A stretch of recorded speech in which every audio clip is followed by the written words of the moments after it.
Jadi Mas Bagus ini udah sore hari kan, tapi kita serius sedikit. Itu menurut Mas Bagus tanah Pertamina itu seperti apa kalau dari zaman dulu? Nggak, tanah Pertamina Atau yang aset-aset aset-aset BUMN, tentara gitu, segala macam lah, Iya. gitu ya. Iya. Jadi itu kan memang pada awalnya itu kan memang punyanya perusahaan Belanda semuanya lah. Iya.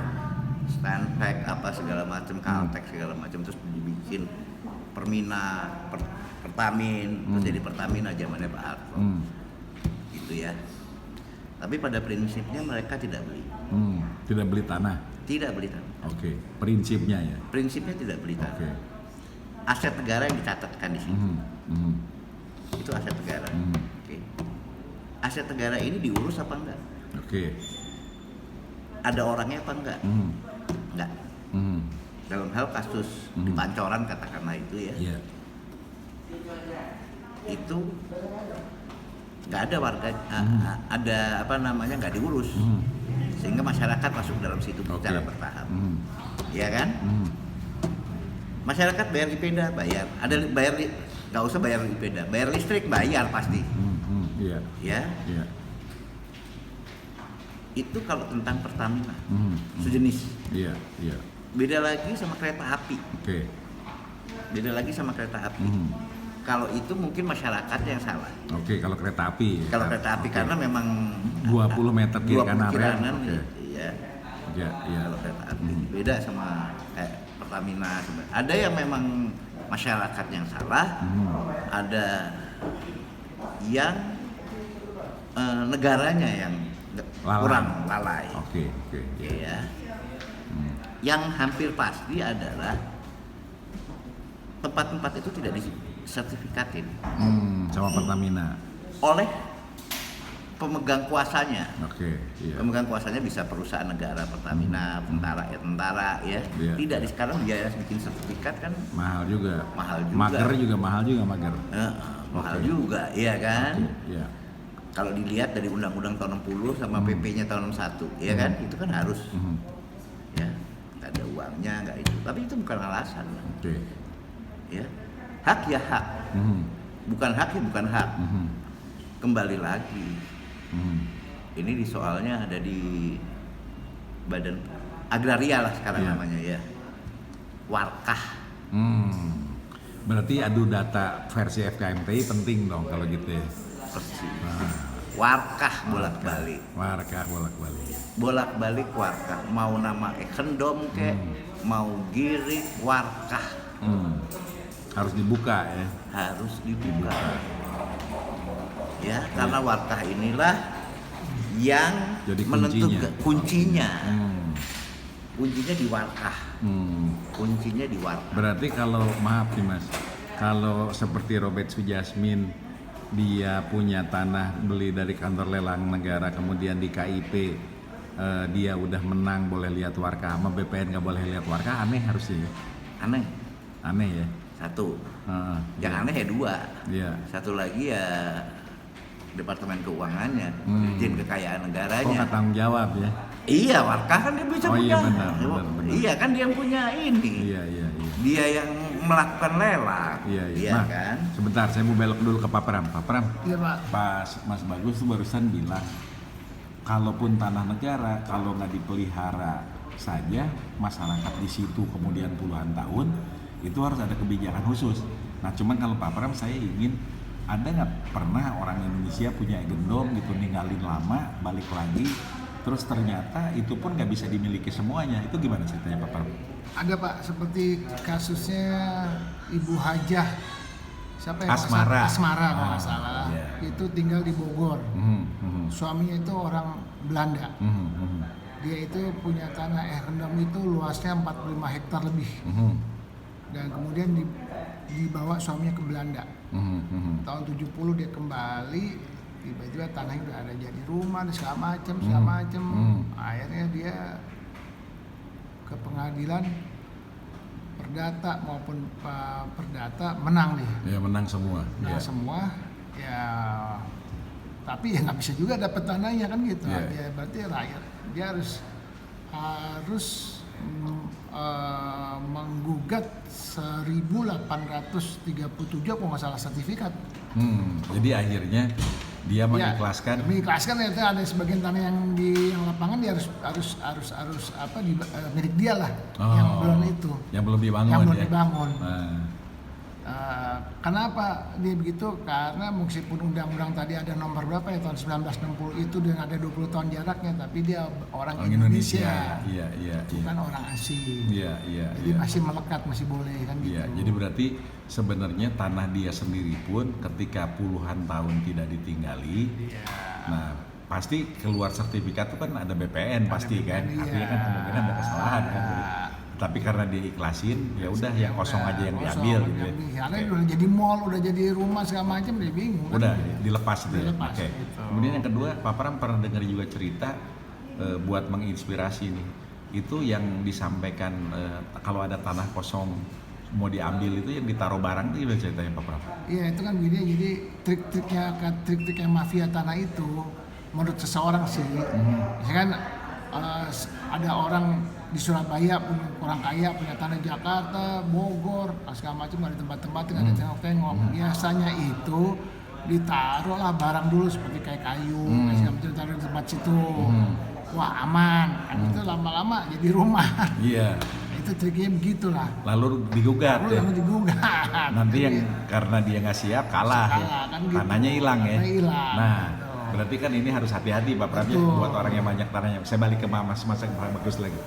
Mas Bagus, dengan melihat seperti ini kasus Pertamina, BUMN, terus orang-orang yang tanahnya banyak gitu kan. Atau juga kalau Mas lihat kemarin tuh di media ada yang warga kira yang anggota FKMTI juga yang 30 meter tinggal itu nggak disampaikan bahwa di wilayah itu tuh ada 600 warga yang tinggal gitu kan. Nah kalau Mas lihat pelajaran dari yang Pak Pram sampaikan tadi dan cerita Pertamina ini harusnya gimana Mas? Pemerintahan ini kan udah niat bener, Pak Jokowi udah merintahin, Kapolri merintahin untuk menyelesaikan persoalan ini gimana Mas? Ya susah lah ya. Ini udah carut marut. Tapi kalau carut marut itu sebetulnya tinggal tergantung, sebetulnya nggak carut marut juga. Iya. Ya. Jangan bermain politik di urusan kayak begini. Tuh Pak Pram.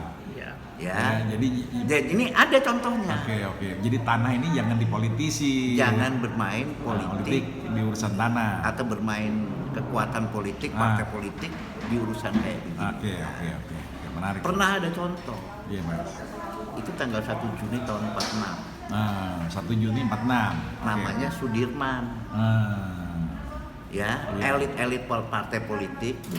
Elit partai itu ya. Itu namanya ya kita bukan itu founding fathers ya. Buat jadi pelajar sejarah. Bung Karno, Bung Hatta, segala macam lah. Sahrir segala macam. Berunding. Bikin meja bundar, meja lonjong, segala macam renville lah kayak begitu. Sama Belanda. Oke, benar. Iya kan? Sama Belanda. Ya. Ada orang guru memang pernah dapat pendidikan peta, namanya Sudirman, sakit jantung, dia masuk ke hutan, dia nggak peduli tuh, dia bilang jaga rumah pekarangan dan apa ya? Rumah dan pekaranganmu. Rumah dan pekarangan. Iya kan? Nah Pak Dirmannya kagak ada sekarang. Iya, nah. Sejenis itu tidak ada. Tapi sebentar Mas, sekarang sebenarnya cerita Belanda tadi ini kan terjadi sama Komlo ya, Pak Pram? Iya. Ini kan lagi berunding sama Komlo kan ini kan? Iya. Iya benar kan? Oke. Iya, jadi gimana jadi, Mas? Oke. Ya. Iya. Malah sekarang ini lari dari masalahnya. Oke. Ada undang-undang Omnibus Law. Oke. Ya, urusan malah dimasukin ke komputer tuh tanah-tanah. Masih sengketa, nggak sengketa, kita nggak ngerti lah. Iya. Ya kita nggak bisa nuduh sembarangan lah. Iya. Ya, perjuangannya FKMT ini panjang. Sudah lebih dari 3 tahun. Ya. Pak Pram sebagai biasanya petinggi yang tertib sekarang jadi gerilyawan. Iya kan? Karena bela negara. Iya kan, ya ada temennya yang jadi korban juga mafia. Iya. Jangan juga nanti jadi gerilyawan juga. Iya. Karena persoalannya belum selesai, masih di permukaan kan. Benar. Kita nggak ngerti. Betul. Namanya Dino. Nah, Dino Patijalan. Dino Bari Jalan. Nanti jadi gerilyawan kayak Pak Pram juga lagi Iya. jangan. Karena soalnya nggak selesai. selesai. Kemarin ada lagi satu Mas, dubes Indonesia di Papua New Guinea. Nah. Namanya diambil sama Mataram. Kayak gitu-gitu. Ah, Ya. iya. Kayak gitu-gitulah. Ini tinggal kepala negara. Oke, kepala negara ya Mas. Harus jadi Pak Dirman. Hmm. Dia yang harus jadi Pak Dirman.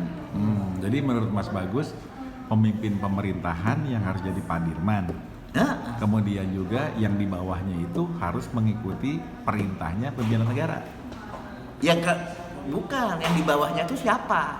Menteri-menterinya. Enggak, bukan menteri-menterinya. Hmm. Bukan nggak usah menteri-menterinya, satu departemen itu aja cukup ketua BPN tuh. Ya? Iya. Lah iya kan? Jadi kalau menurut Mas, nih, Cukup itu aja. kalau- Misalnya, oke. kan punya kekuasaan. Iya. Kekuasaan negara nih ya. Ah. Tentara, polisi, kejaksaan, ya. Iya. Jadi pegawai BPN. Hmm. Ya pegawai berhentiin aja. Hmm. Nggak apa-apa. Kalau nggak bisa beresin ya. Pastilah nggak bisa beresin, udah nggak bisa beresin aja, kita ngapain kita pusing sama beberapa LSM ya yang tentang ini, terutama FKFT. Nggak usah lah diajar yang komputer tuh kan ada juga yang operatornya. Iya. Duduk aja. Masyarakat boleh. Yang penting integritas ya. Yang penting punya integritas. Kemudian juga menjaga negara ini. Lah iya, menjaga negara ini di apa kan? Namanya di persiapan pensiun itu apa namanya? PPP. Nah, jangan dipecat juga. Tetap dikasih gaji, tapi nggak dikasih tunjangan jabatan. Ya nggak boleh neken. Ya ini kayak gitu aja kan, nggak apa-apa kan? Jadi Nggak juga dimasukin ke sel, nggak. Iya kan? Suruh campur sama curu kan nggak juga kayak gitu. Itu ngelanggar HAM namanya. Iya, iya. Tapi diganti aja. Jadi kalau nggak bisa nyelesain, Ya itu. udah jangan dikasih. Ini contohnya misalnya di tentara, ya saya mengerti ya tentara. Ada namanya Direktorat Zeni. Kalau soal ngukur dia bisa ngukur tuh, Oke. iya kan? Bisa ngukur kan? Bisa soal ngukur aja. Soal hukum ada tuh di tentara, auditor militer juga ada juga kan? Bisa jaksa, Iya. Iya. jaksa agung juga bisa, polisi juga sama, Hmm. bisa. Apalagi sekarang ada Pak Listio, Iya. Iya. ya Pak Listio yang arif, Iya. bijaksana. Iya. Nggak kecil kemungkinan menyalahgunakan kekuasaan lah. Iya. Iya. Yang kurang dari Pak Listio cuma satu, perintahnya yang belum ada. Kalau perintahnya ada, jalan dia. Iya kan? Jadi berarti ini harus dituntaskan dan diselesaikan Mas. Ya iyalah, nggak usah pakai adu data apa segala, itu datanya datang sendiri. Oke. Oke Mas, makasih Mas. Iya kan? Yang kurang cuma satu perintahnya. Iya, oke.